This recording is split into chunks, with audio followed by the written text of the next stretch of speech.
Mom, please, help me. My daughter, who had just gotten married 3 months ago, suddenly came to me in the middle of the night. What happened? When I looked at her, her face was swollen and covered in bruises. I was at a loss for words at the sight of my transformed daughter. Then, hearing her story, I trembled with anger. Unforgivable! Was it a lie that he would make my daughter happy? And I swore revenge on those who had done this to my precious daughter. I am Genesis, 50 years old. I divorced when my only daughter, Madeline, was still young, and I raised her on my own while working full-time. Madeline is not the outgoing type, but she is strong-willed and hard-working. Through steady effort, she managed to get a job at the company she had always admired. Her presence encouraged me, and I kept moving forward even during tough times. So, when she told me, "There's someone I want you to meet," my heart was filled with joy. She introduced me to Liam, a man 7 years older than her who worked at a client company. He looked handsome in his suit and greeted me cheerfully, appearing serious and sincere. I came here today to ask for your permission to marry Madeline. However, after a brief introduction, he suddenly said this. Madeline was only 23 years old, and I learned that she had only been dating Liam for about 6 months. I was expecting to be introduced to her boyfriend, so I was honestly taken aback. Well, you both are still young, so maybe it's too early to think about the future? I gently admonished them, but he straightened his posture and looked me straight in the eye. I can't think of anyone else but Madeline. I believe I will never meet another woman as wonderful as her. With a serious expression, he passionately conveyed how much he cared for Madeline. Liam, I feel the same way. Mom, please, allow us to get married. If you both are so determined, then I will support you. I was moved by his passionate feelings, and with Madeline's words, I approved of their union. Genesis, thank you. I will definitely make Madeline happy. Seeing Madeline and him looking at each other happily, I couldn't help but smile.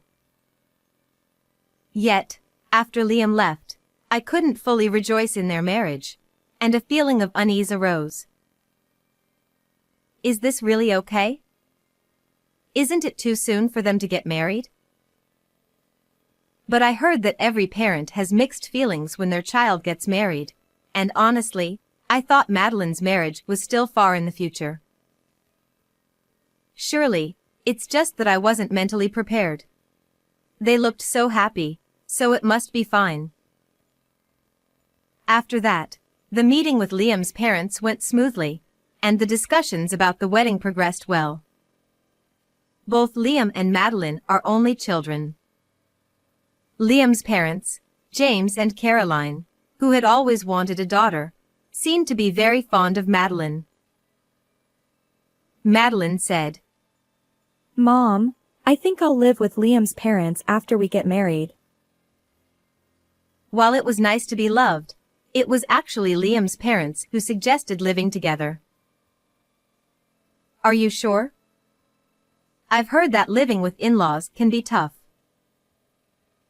Madeline replied, James and Caroline are very kind, and with Liam around, I have nothing to worry about. Well, if it's you, Madeline, I'm sure you'll manage. Madeline had always been straightforward and loved by her elders, so I believed she would do well. Besides, Liam's parents' house was only a 20-minute drive from mine, so I felt reassured knowing I could quickly get there if needed. The wedding went off without a hitch, and Madeline's new life at her in-laws' house began. I thought she would be enthusiastic and doing well, But about a month after she got married, things started to change. The daily messages from Madeline stopped coming, and even when I sent her messages, she rarely replied. I didn't want to interfere too much with Madeline's married life, but I was worried, so I decided to call her. Liam answered the phone. Oh, Genesis, what's up? Can I speak to Madeline? She's in the bath right now. She's doing well, so don't worry. His tone was gentle but firm, and I ended the call without hearing Madeline's voice. After that, I didn't receive any messages or calls from Madeline. I'll just go see her. Caroline had told me to visit any time, so I decided to visit Madeline's in-laws' house that weekend. Caroline answered the intercom and said, somewhat curtly, that Madeline and Liam were out. I'm sorry for coming unannounced. When will they be back? She sighed deeply and said, You should have called ahead. I don't know when they'll be back. I thought she was right, so I had no choice but to leave. I wondered if I was worrying too much, but I couldn't shake the bad feeling, especially since Liam and Caroline's attitudes seemed different compared to before the wedding. After much deliberation, I decided to call Madeline's workplace just to hear her cheerful voice. To my shock, they told me she had already resigned and that her sudden departure had caused problems. Madeline quit her job? That can't be true. When she received the job offer from her dream company, we both cried tears of joy. Madeline had been so enthusiastic about balancing work and household chores like I did, so I couldn't believe she would quit suddenly. Something is definitely wrong. But what should I do? I wasn't sure if visiting her in-laws again would allow me to see Madeline, and I was even considering consulting the police when the incident happened. 2 days after learning about Madeline's resignation, it was late at night. Suddenly, the doorbell rang. Who could it be at 2 a.m.? Feeling suspicious, I cautiously peeked at the intercom screen. It was too dark to see clearly, but the figure looked like Madeline. I rushed to the door and hurriedly opened it. What happened at this hour? I've been worried since I couldn't reach you. Madeline said. Mom, I'm sorry. I was relieved to see her, but the next moment, I was speechless. Madeline's face was swollen beyond recognition, and her body was covered in bruises. What happened to you? How did you end up like this? Madeline, trembling and crying, started to speak haltingly after a while. Well, you see. She began to tell her story in a choked voice. After the wedding, Liam's attitude changed drastically. He said, Since you came as a bride, you should serve us. And treated her like a slave. Liam and his parents were responsible for her current state. I had suspected as much when she fled to my house, but hearing the details made me tremble with anger. Madeline said, I didn't want to trouble you, Mom. I'm sorry.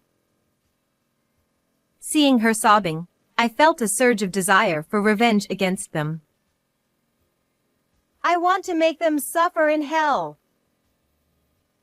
I vowed never to forgive Liam and his parents, who had promised to make Madeline happy but ended up hurting her so much. First, I let Madeline rest and waited for dawn to confront her in-laws. The next morning, I took her to the hospital for treatment. After that, we drove to their house. As expected, her in-laws were in an uproar when they realized Madeline was missing. James shouted, So you took her away. realizing it was me at the door. James yelled angrily. Can you explain why Madeline is in this condition? I questioned him firmly, undeterred by his reaction. Next to me was Madeline, her face still swollen and her wounds covered with gauze. Seeing her, they let us in, perhaps worried about the neighbors. The three of them showed a moment of hesitation but soon revealed their true colors. Caroline glared at Madeline and said, I just disciplined her a bit because she wasn't working properly. laughing scornfully. What are you saying? And Liam, didn't you promise to make her happy? Liam replied, Well, that's only if she fulfills her duties as a wife. But she was too focused on her job, so I submitted her resignation for her. Madeline hadn't quit her job voluntarily. Liam had submitted the resignation without her consent. By the time she realized it, it was too late, she tearfully explained. It was because he didn't like that she was coming home later than him due to her busy work schedule. Madeline was so happy to work at her dream company and was doing her best. Liam retorted, That's not my problem. If she can't balance both, she has to quit, right? Liam acted as if he was completely blameless. James added, My son is right. The other day, it took her an hour to make dinner. She can't do anything properly. James joined in, and Madeline muttered, That's terrible. while trembling. Then why don't you help her, Caroline? But Caroline, crossing her arms, said in a strong tone, When I became a bride, I was made to do everything and told to learn by doing. James chimed in, That's right.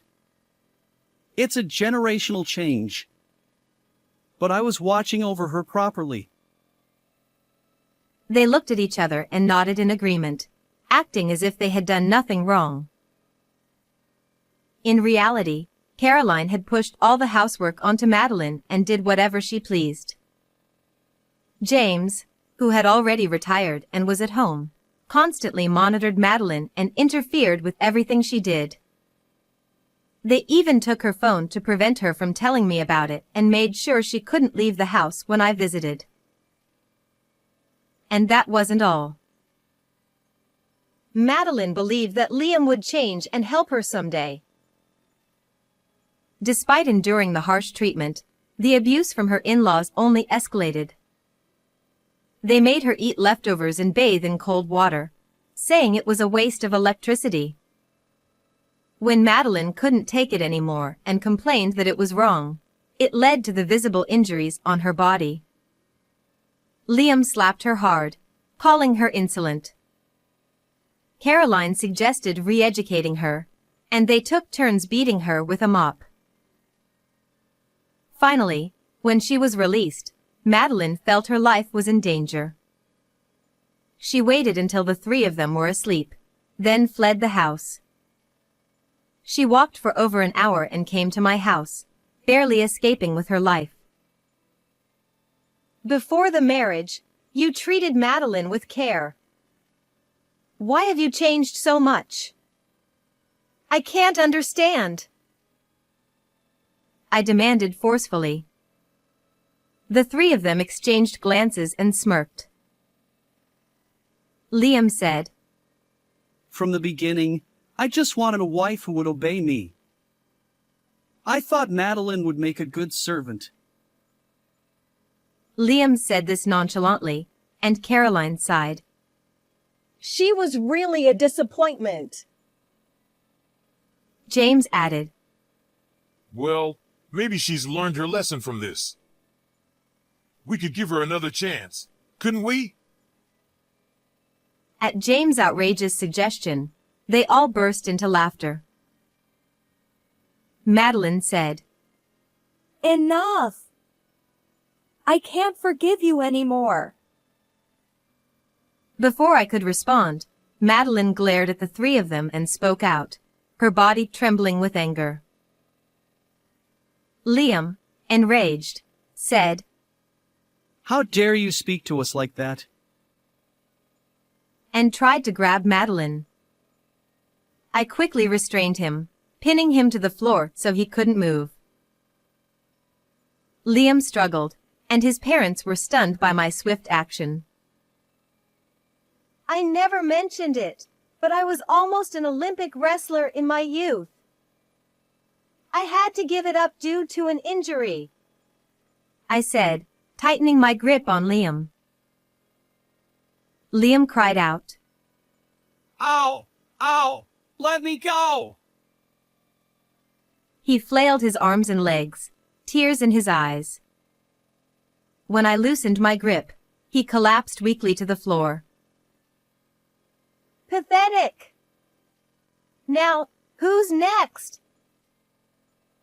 I cracked my knuckles and slowly approached James and Caroline. James pleaded. We're sorry. Please stop. They clutched their heads and began to tremble. I sent Madeline off wishing for her happiness, and you did this to her. I will never forgive you, I shouted, and the three of them shrank back in fear. Madeline said, Liam, I want a divorce. Following my lead, Madeline presented the divorce papers to Liam. Liam, his face red with anger, said, What are you talking about? I will never agree to a divorce. This morning, I took Madeline to the hospital and got a medical certificate for her injuries. We also filed a police report. We have nothing to hide, and we will fight this to the end, I said, looking at each of them slowly. Now, they were sweating profusely, panicking, and shouting, Stop, please, and what about our reputation? Madeline said, I want a divorce as soon as possible. Seeing them in such a state, Madeline spoke with disdain. I look forward to seeing what happens next. You should regret what you've done. We gathered Madeline's belongings and headed for the door. Liam's pitiful voice called out. Wait, please. But without looking back, Madeline and I left the house confidently. After that, the divorce was finalized, and we claimed $20,000 in alimony. The police accepted our report, and the three of them were questioned. Although they were released soon after, the police visit to their house became a topic of gossip in the neighborhood, and they were shunned. As for Liam, when Madeline reported his abuse to her former colleagues, the news reached his company, and he was removed from the fast track to promotion. Meanwhile, Madeline took her time to heal both physically and emotionally at home and then started looking for a new job.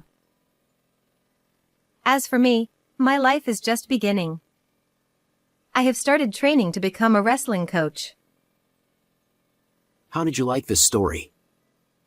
Please don't forget to subscribe to the channel. See you in the next video.